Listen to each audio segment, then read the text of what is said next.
नमस्कार विद्यार्थी मित्रों। अगले क्लास में हमने हमारा ये जो 19वां प्रकरण है, जो महाकवि कालिदास की जीवनी के बारे में हम अध्ययन कर रहे थे, उसमें दोस्तों कालिदास के बारे में कुछ ऐसी बातें हमने आपके सामने रखने का प्रयास किया था कि जो कालिदास विक्रमादित्य के जो प्रमुख 9 कवि थे उसमें वह शामिल थे और उसे राजा विक्रमादित्य के दरबारी कवियों के सम्मान उसे प्राप्त हुआ था। और उसके साथ साथ कालिदास के बारे में कुछ ऐसी बातें भी हमने आपके सामने रखी थी कि जो हम कालिदास को केवल संस्कृत के एक कवि के रूप में, यानी कि संस्कृत के जो महाकवि के रूप में ही जानते, पर उसका जो बचपन था, उसका जो युवावस्था था, उसके बारे में आप लोगों को बताया था कि भाई कालिदास जी था वह अपनी युवा अवस्था तक वह मूर्ख था, यानी कि जिसे हम बुद्धू कहते हैं। यानी कि उसके बारे में ऐसा कहा जाता था कि भाई जो पेड़ की जिस डाली पर वह बैठते थे उसी डाली को वह काटते थे। तो इसी से अंदाजा लगाया जा सकता है कि वह व्यक्ति मूर्ख, अनपढ़ या तो निरक्षर रहे थे। तो अगले क्लास तक यहाँ तक की बातें हमने आपके सामने की थी। और दोस्तों आज के वीडियो में कालिदास की जीवनी में हमारी किताब में पेज नंबर 89 के ऊपर, यानी कि 89 के ऊपर दोस्तों जो अंतिम पैराग्राफ थे, वहाँ से हम ये कालिदास की जीवनी को आज आगे बढ़ा रहे थे। दोस्तों आपकी किताब भी अपने पास रखकर उसे समझने का प्रयास करिए। तो कालिदास के विषय में कहा जाता है कि वे युवावस्था तक निरक्षर थे, अर्थात कालिदास विषय એવું કહેવામાં આવે છે કે ભાઈ તે એમની યુવા અવસ્થા સુધી, એટલે કે એમની યુવાની સુધી તે એકદમ નિરક્ષર હતા, એટલે કે તે કાંઈ અભ્યાસ કરેલ નહોતો, તેઓ શિક્ષિત ન હતા અથવા તો તેઓ ભણેલા ન હતા। जिस डाल पर बैठते उसे ही काटते थे, अर्थात કે જે વૃક્ષની જે ડાળી ઉપર તે બેસતા હતા એ જ ડાળીને એ કાપવાનું કામ કરતા। અર્થાત એમને એટલો પણ ખ્યાલ નહોતો કે જે ડાળી ઉપર પોતે બેઠા છે ને એ ડાળી કાપવાથી એ ડાળી તૂટશે એટલે પોતે પણ ડાળીની સાથે સાથે જમીન ઉપર નીચે પડશે। આટલી પણ એમનામાં એ સામાન્ય કોમન સેન્સ આપણે કહી શકીએ એવી એમનામાં ન હતી। એટલે निरक्षर होने पर भी वह इतने विद्वान और महाकवि किस तरह बन गए। तो दोस्तों आपको सवाल होगा कि भाई आ मानस निरक्षर से, अशिक्षित से, અને છતાં પણ આટલા મહાન કવિ કે શ્રેષ્ઠ કવિ કે મહાકવિ કઈ રીતે બની શકે? પહેલી રીતે આપણે મિત્રો વિચારવાનો પ્રયાસ કરીએ તો એ વસ્તુ આપણને લાગે કે ભાઈ એ જૂઠ છે અથવા તો એ ખોટું હોઈ શકે કે આવો માણસ ક્યારે જેટલો મૂર્ખ હોય महाकवि कई रीते बनी सके। तो इसकी भी एक बड़ी विचित्र और रोचक कहानी। तो मित्रों આપણે જે આ કહાની ભણી રહ્યા છે, આજે જીવની ભણી એના માટેની એકદમ વિચિત્ર અને એક રોચક કહાની છે કે ભાઈ આટલો મૂર્ખ માણસ જે વૃક્ષની ડાળી ઉપર બેસે છે, એ જ વૃક્ષને પોતે કાપે છે, અને એ માણસ આટલો મહાન અથવા તો શ્રેષ્ઠ કવિ કે મહાકવિ કઈ રીતે બની શકે? તો એમના જીવન માટેની એક વિચિત્ર અને રોચક કહાની છે, રોચક કથા છે, જે મિત્રો આપણે અહીંયા સમજીએ કે કાલિદાસ છે કઈ રીતે આટલા મહાન અથવા તો એ શ્રેષ્ઠ કવિ છે એ કઈ રીતે બની શકે। તો उन दिनों शारदानंद नाम के एक राजा थे, अर्थात कालिदासना जमानानी अंदर शारदानंद नामना एक राजा थी गया, એટલે કે એ રાજા હતા। उनकी एक गुणवती एक विद्वान पुत्री, એટલે કે શારદાનંद नामना જે રાજા છે એમની એ સુંદર રૂપવતી અને गुणवती एक पुत्री थी जिसका नाम विद्योत्मा था। दोस्तों यहाँ पर हम लिख लेते हैं कि शारदानंद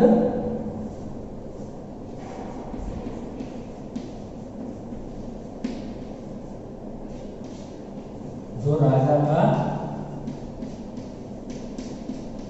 नाम और ये जो विद्योत्मा है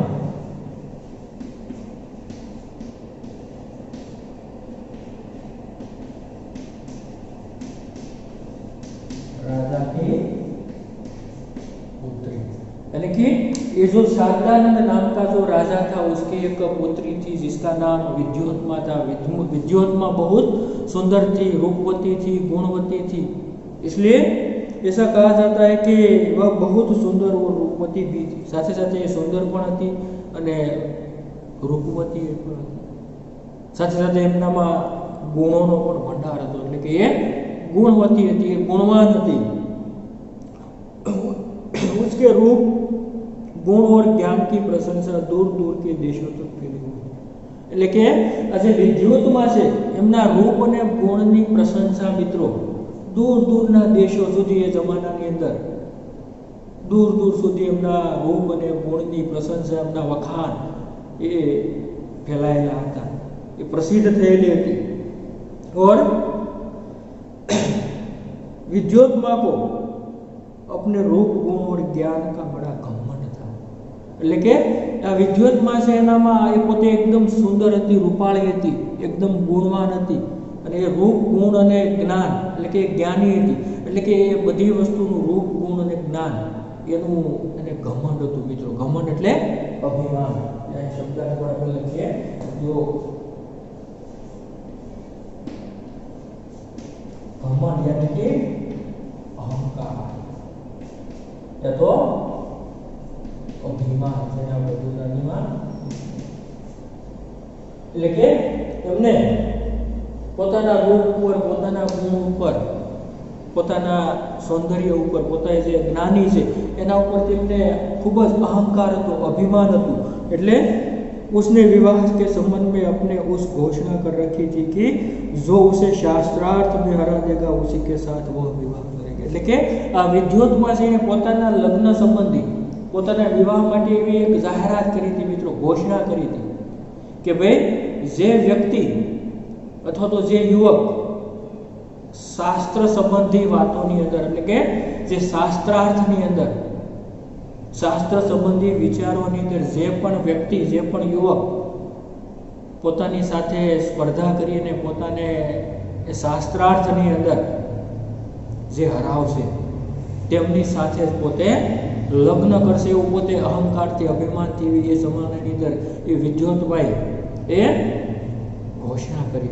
એટલે એ અંતર્ગત इमनी घोषणा ने अनुलक्षित मित्रों उसकी इस घोषणा की जानकारी जैसे जैसे पास पड़ोस के देशों तक पहुंचती गई वहां से विद्वान और पंडित विद्योत्मा से शास्त्रार्थ करने के लिए आने लगे। એટલે કે જેવી જેવી એમની એ જાહેરાત છે, એમની ઘોષણા છે, એ જેમ જેમ દૂર દૂર સુધી એની વાત એ ફેલાતી ગઈ તેમ ત્યાં ત્યાંથી એમની સાથે એ શાસ્ત્રાર્થ કરવા માટે વિદ્વાનો, પંડિતો એ વિદ્યોત્મા સાથે શાસ્ત્રાર્થ કરવા માટે આવવા લાગે છે। પણ શું થાય છે, लेकिन विद्वान या पंडितों की बड़ी ग्लानि को दुख हो रहा था और वे इसका बदला लेने का उपाय शोधने लगे। अर्थात ये घણા બધા વિદ્વાનો, પંડિતો એમની સાથે લગ્ન માટે, વિવાહ માટે, એમની સાથે શાસ્ત્રાર્થ કરવા માટે, ધર્મ સંબંધી, શાસ્ત્ર સંબંધી વિચાર વિમર્શ માટે એ લોકો આવતા હતા, પરંતુ ખૂબ જ દુઃખની વાત એ હતી કે એમની સાથે એમના અભિમાન, એમનું અહંકાર, એમનું જ્ઞાન એટલું બધું શ્રેષ્ઠ હતું કે એમની સાથે કોઈ પણ શાસ્ત્રાર્થની અંદર આ વિદ્યોત્માને કોઈ પણ હરાવી શકતો ન હતો।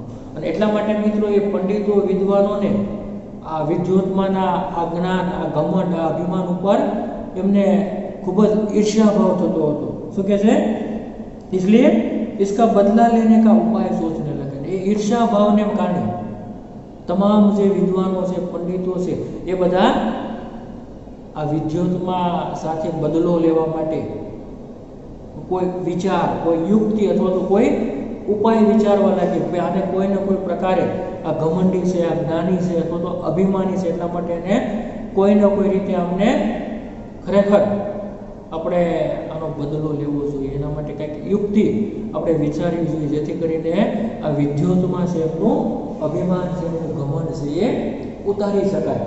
तो विद्वानों और पंडितों ने मिलकर तय किया कि विद्योत्मा का विवाह किसी मूर्ख से करवा दिया जाए तो इसका घमंड टूट जाएगा। એટલે કે વિદ્વાનો ને પંડિતોએ બધાએ મળીને નક્કી કર્યું મિત્રો, તય કરના यानी कि निश्चित करना। શું કહે છે? તય કરના એટલે તો નિશ્ચિત કરના, નક્કી કરવું।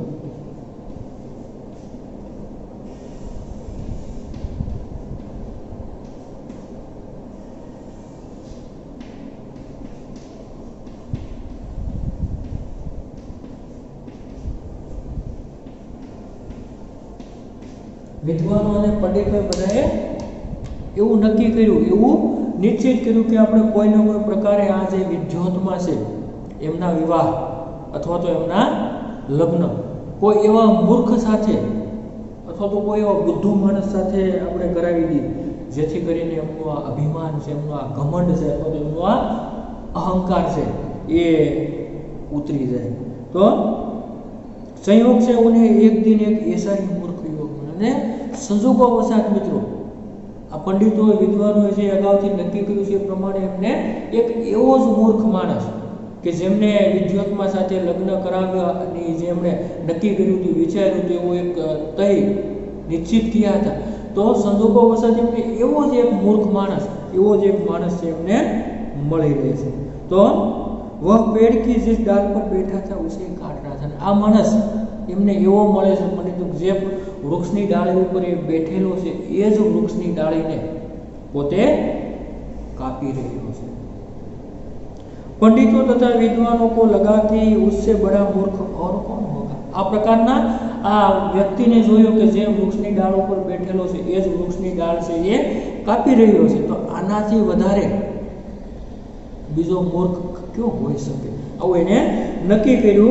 तो इसलिए पंडितों ने उसे पेड़ के नीचे उतारा और समझा बुझाकर एक सुंदर राजकुमारी से उसका विवाह करा देने की बात कहकर तथा लालच देकर अपने साथ चलने को राजी किया। आ प्रकारे आ बधा पंडितों विद्वानों મળીને આ કાલિદાસને ત્યાં જંગલમાંથી વૃક્ષના ડાળી ઉપર જે વૃક્ષ કાપી રહ્યો હતો, જે ડાળી કાપી રહ્યો હતો, એ ડાળી ઉપરથી એને સમજાવીને એને નીચે ઉતાર્યો અને નીચે ઉતારીને એને એ પંડિતોએ લાલચ આપી કે ભાઈ અમે તમને અથવા તો અમે તને એક રાજકુમારી સાથે તારા લગ્ન છે એ કરાવી દઈશું એવી આ વ્યક્તિને, આ મૂર્ખને એ લાલચ આપી અને જેમ તેમ કરી એને મનાવી સમજાવીને એને રાજી કર્યો અને એ રીતે એને વૃક્ષ ઉપરથી નીચે ઉતારે છે। नहीं तो उसका विवाह नहीं होगा। यानी कि पंडितों ने उस मूर्ख युवक को यह बात अच्छी तरह समझा दी कि वह वहां कुछ नहीं बोलेगा और गूंगा बना रहेगा। अर्थात ये पंडितोए आ व्यक्तिने, आ मूर्खने एक बात एना मननी अंदर, एना मगजनी अंदर एवी ठासीने भरी दीधी कि तू त्यां जायस तो त्यारे कशुं ज बोलवानुं नथी, એટલે તારે કાંઈ પણ બોલવાનું નથી, પરંતુ તું ગૂંગા રહે। अर्थात મૂંગો હોય અથવા તો તારે મૂંગો છું એવું તારે एक प्रकारનો દેખાડો કરવાનો। गूंगा बना रहना यानी कि गूंगा रहना। गूंगा यानी कि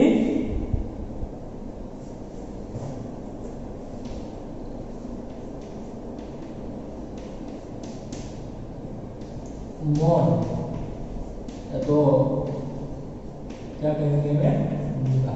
अर्थात आ व्यक्ति ने पंडितों द्वारा एवो समझाववामां આવ્યો કે ભાઈ તારે ત્યાં કશું જ બોલવાનું નથી, કાંઈ બોલવાનું નથી, પરંતુ તારે ત્યાં માત્ર મૌન ધારણ કરવાનું છે, મૂંગા રહેવાનું છે, બીજું કશું તારે બોલવાનું નથી। અને જો તું બોલીશ નહીં તો તારા ઉસકા વિવાહ હોગા, જો તું બોલીશ તો તારા લગ્ન છે, તારા વિવાહ છે થશે નહીં। આ પ્રકારની લાલચ આપીને એને સમજાવીને આ મૂર્ખને પોતાની સાથે લઈ જવા માટે આ પંડિતો છે એ મિત્રો એને રાજી કરે છે।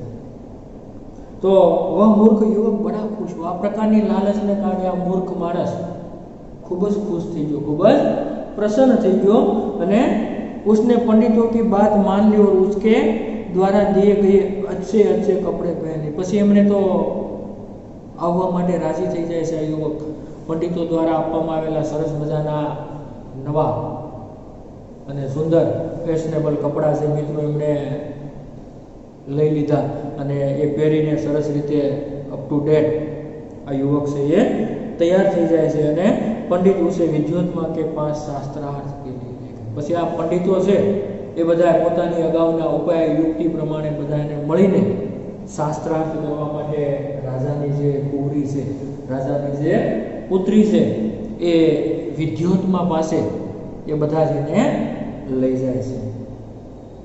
राजकुमारी विद्योतमा को उस मूर्ख युवक का परिचय देते हुए पंडितों ने बताया कि ये हमारे गुरु है और बहुत बड़े विद्वान है। પછી ત્યાં લઈ જઈને આ રાજકુમારી વિદ્યોતમા છે ને આ બધા પંડિતોએ મળીને એમનો પરિચય આપ્યો કે આ અમારા ગુરુદેવ છે અને તે ખૂબ જ મોટા વિદ્વાન છે, ये पंडित છે, हमारे गुरु है और शास्त्रों के जानकार है, साथे साथे शास्त्र संबंधी बातों से एना ये खूब जानकार से ने हमारा है गुरु जी से। आपके साथ शास्त्रार्थ करने यहाँ आए अर्थात તમારી સાથે એ શાસ્ત્રાર્થ કરવા માટે એ અમારા ગુરુદેવ છે એ અહીંયા આવ્યા છે અથવા તો ઉપસ્થિત થયા છે। लेकिन उन दिनों मौन व्रत चलने के कारण ये संकेत से शास्त्रार्थ करे। છતાં પણ અમારા ગુરુ જે તમારી સાથે શાસ્ત્રાર્થ કરવા માટે આવ્યા છે પરંતુ આ દિવસોની અંદર તેમણે મૌન વ્રત ધારણ કરેલું છે અને એટલા માટે એ મૌન વ્રતને કારણે આ યુવક આજે અમારા ગુરુદેવ છે કશું જ કાંઈ પણ બોલશે નહીં પરંતુ તમારી સાથે એ જે શાસ્ત્રાર્થ કરશે ને એ સાંકેતિક ભાષાની અંદર, મૌન ભાષાની અંદર, ઈશારાની ભાષાની મિત્રો સાંકેત એટલે ઈશારો કરવો એટલે કે સાંકેતિક ભાષામાં ઈશારાની ભાષાની અંદર તે તમારી સાથે શાસ્ત્રાર્થ કરશે એટલે કે શાસ્ત્ર સંબંધી સંવાદ કરશે, વાર્તાલાપ કરશે। આવું વિદ્યોતમાને આ જે વિદ્વાનો છે, પંડિત છે એ આ મૂર્ખ વ્યક્તિને પોતાના ગુરુ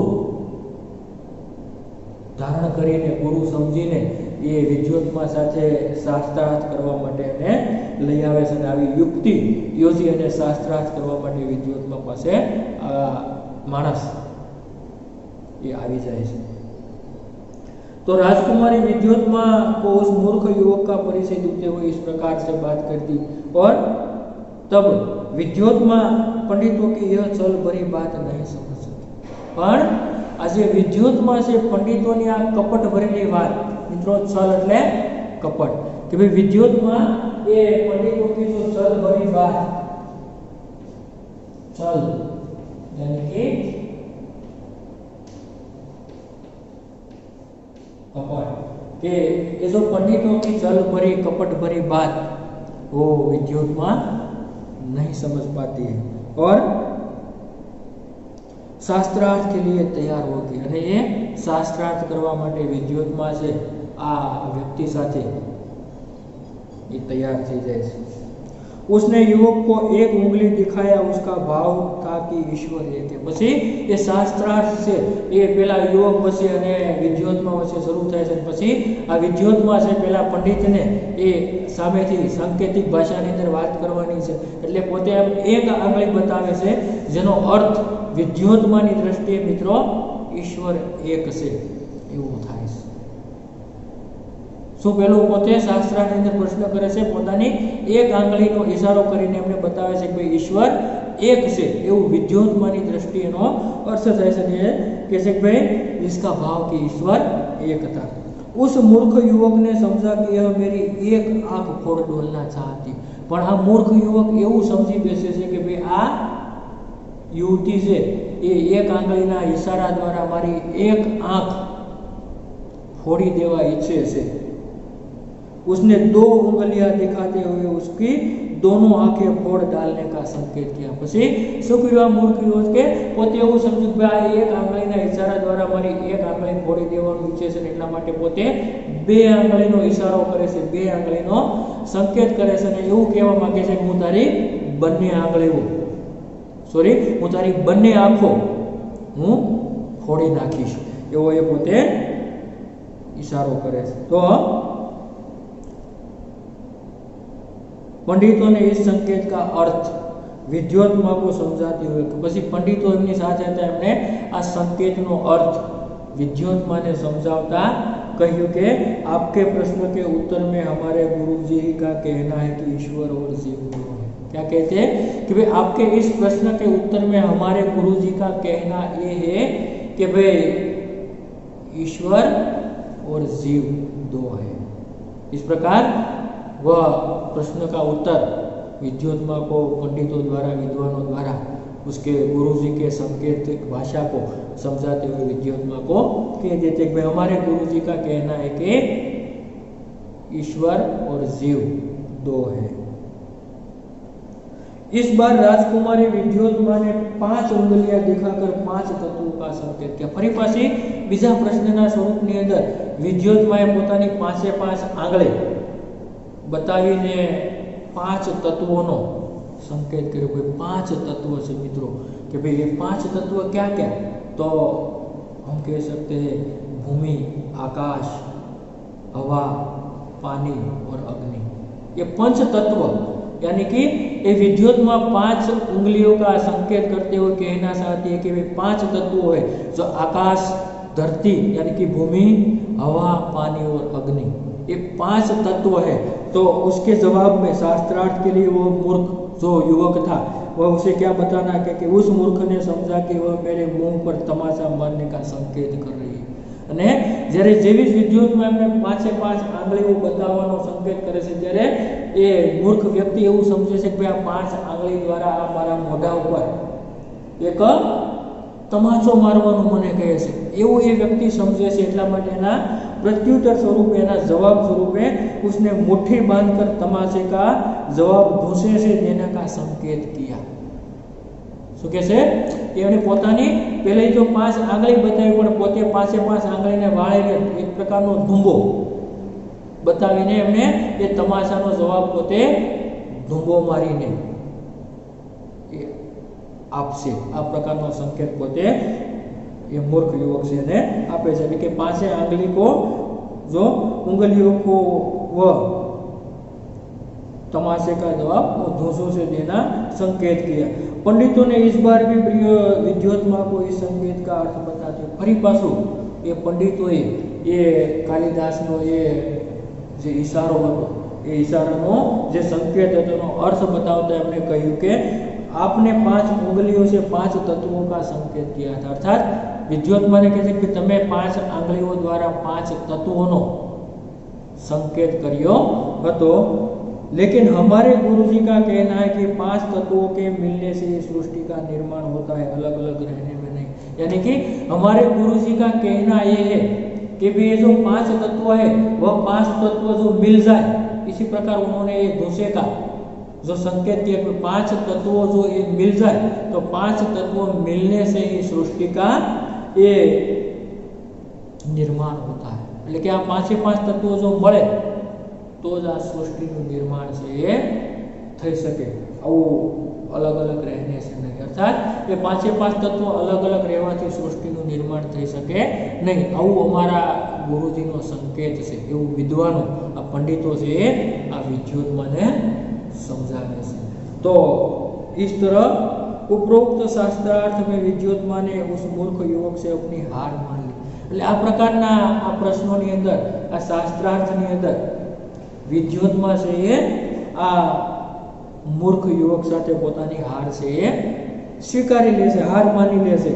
और दोनों का विवाह धामधूम से पंडितों ने करवा दिया। પોતે હાર માની લે છે, હાર સ્વીકારી લે છે, પછી આ બંનેના આ મૂર્ખ યુવક અને આ જે વિદ્યોત્મા છે એમના બંનેના લગ્ન આ પંડિતો દ્વારા ધામધૂમથી એમના વિવાહ છે કરવામાં આવે છે। एक दिन की बात है, एक ऊँट की बोली सुनकर वह मूर्ख युवक अपना मौन व्रत भूलकर यकायक बोल उठा बैठा। ए उठरू उठरू પણ થાય છે એવું કે ભાઈ એમના લગ્ન પણ થઈ જાય છે, પણ એક દિવસ આ વ્યક્તિ આ જે મૂર્ખ માણસ છે એ ઊંટને જોઈ જાય છે અને ઊંટને જોતાની સાથે જ એમનું જે ધારણ કરેલું જે મૌન વ્રત છે એ મૌન વ્રત તૂટી જાય છે અને ઊંટને જોતાની સાથે જ તે ઉટરું ઉટરું એવું બોલવા લાગે છે. તો આ પ્રકારની એમની બોલી, એમનું મૌન વ્રત તૂટી જાય છે અને આ પ્રકારની બોલી સાંભળીને ઉસકે બોલતે હુએ સુનકર વિદ્યુતમાં ચોંક ઉઠે. આ રીતે એને બોલતા સાંભળીને विद्युत से ये चौंकी उठे कि भाई आ शो. उसे पता चला कि उसका पति कोई विद्वान पंडित नहीं बल्कि एक बहुत बड़ा मूर्ख. પછી એને ખબર પડી જાય છે, ખ્યાલ આવી જાય કે એનો પતિ છે કોઈ વિદ્વાન કે કોઈ મહાન પંડિત નથી, પણ એક ખૂબ જ મોટો મૂર્ખ છે. એટલે એ વિદ્યુત મને એનો ખ્યાલ આવી જાય છે, એની ખબર પડી જાય છે. पंडितों की छल भरी बातों का अर्थ अब उसकी समझ में आ गई કે પંડિતો દ્વારા એમણે પોતાની સાથે આ ષડયંત્ર કર્યું છે, એમની સાથે આ કપટ કર્યું છે. એટલે કે પંડિતોના ષડયંત્રની આ કપટની વાત એ વિદ્યુતમાને એ ખ્યાલ આવી જાય છે, ખબર પડી જાય છે. विद्युत्मा को बहुत मानसिक दुख पहुंचा और उसने अपने महल में कालिदास के प्रवेश पर रोक लगा दी. પછી આ પ્રકારની ઘટના એમની સાથે બની છે, એટલા માટે વિદ્યુત્માને ખૂબ જ દુઃખ લાગે છે અને પછી એ કાલિદાસને પોતાના મહેલની અંદર પ્રવેશવા માટે પોતે રોક લગાવી દેશે, એ પ્રવેશ ઉપર એ મનાઈ ફરમાવી દેશે और द्वार बंद कर दिया. અને પછી એ દરવાજો છે એ બંધ કરી દેવામાં આવે છે અને કાલિદાસને એ વ્યક્તિને પોતાના મહેલની અંદરથી એન્ટ્રી છે, પ્રવેશ છે, એના ઉપર એ કાયમ માટે રોક લગાવી દેવામાં આવે છે અથવા તો ત્યાં પ્રતિબંધ લગાવી દેવામાં આવે છે.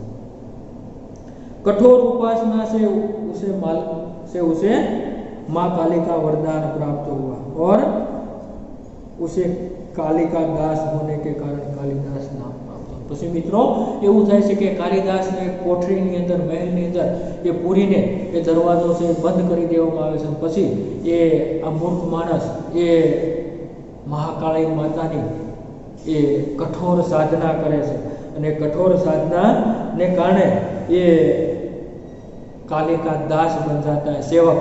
यानी कि ये काली का दास होने के कारण उसका नाम कालिदास पड़ा. उसके पहले उसका नाम कालिदास नहीं था, परंतु काली माता की साधना के कारण, उसका दास बनने के कारण उसे का नाम ये कालिदास पड़ा. यानी कि उसे कालिदास नाम प्राप्त हुआ. शीघ्र ही कालिदास सारी विद्याओं को सीखकर प्रवीण हो गए. પછી જેવી માતા કાલીની કૃપાને કારણે જલ્દી શીઘ્ર ઝડપથી એ તમામ પ્રકારની વિદ્યા, તમામ પ્રકારનું જ્ઞાન, એ બધી વસ્તુ ઝડપથી શીખીને એ જ્ઞાની બની ગયો, હોશિયાર બની ગયો, પ્રવીણ. પ્રવીણ એટલે મિત્રો અહીંયા કુશળ. એ તમામ પ્રકારની વિદ્યા, જ્ઞાન શીખીને પોતે કુશળ બની રહે છે અને એ મહાન पंडित ज्ञानी बनी रहे से.